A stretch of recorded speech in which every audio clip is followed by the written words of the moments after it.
అవుతుంది, దీనికి ఇంత ఖర్చు అవుతుంది, సో మీరు ఇంతలో చేయగలుగుతారా అనేది బిడ్డు. దీంట్లో జీరో పెట్టేసినాడు. అంటే కంపెనీ ఎవడైతే వేస్తాడో వాడే చెప్పాలి మేము ఇంత ఇస్తామని. దానికి ఆయనకి నచ్చితే ఓకే చేస్తాడు. అంటే మీ కమిషన్లు వస్తే మీరు ఓకే చేస్తారు. అంటే ఏంటండి ఇది?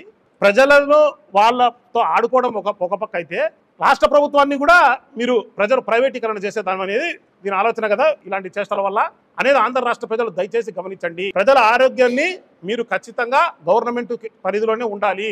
అప్పుడే పేద ప్రజలకు న్యాయం జరుగుతుంది. వారికి సరైన వైద్యము, మెరుగైన వైద్యము తక్కువ రేట్లో జరుగుతుంది.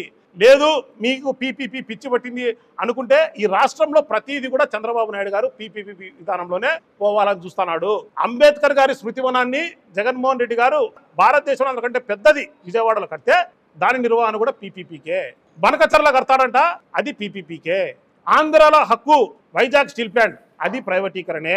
ఈరోజు గవర్నమెంట్ మెడికల్ కాలేజీలు కూడా ప్రైవేటీకరణే.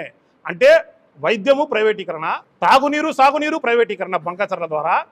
నీకు వైజాగ్ స్టీల్ ప్లాంట్ ఆంధ్రుల హక్కు అని ఏదైతే భావిస్తారో అది ప్రైవేటీకరణే. State highways ప్రైవేటీకరణే.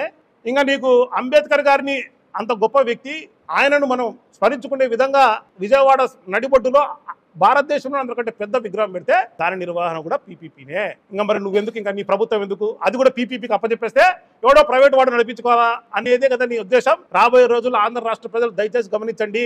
మనందరినీ కూడా ఎవరొకరికి తాకట్టు పెడతాడు చంద్రబాబు నాయుడు. ఖచ్చితంగా మనందరినీ కూడా తాకట్టు పెట్టి పీపీపీ విధానం అని చెప్తాడు.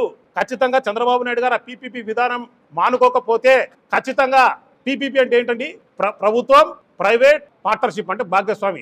ఈ ప్రభుత్వము ప్రైవేట్ భాగ్యస్వామిలో చంద్రబాబు నాయుడుకి మరొక పీ జరగబోతుంది.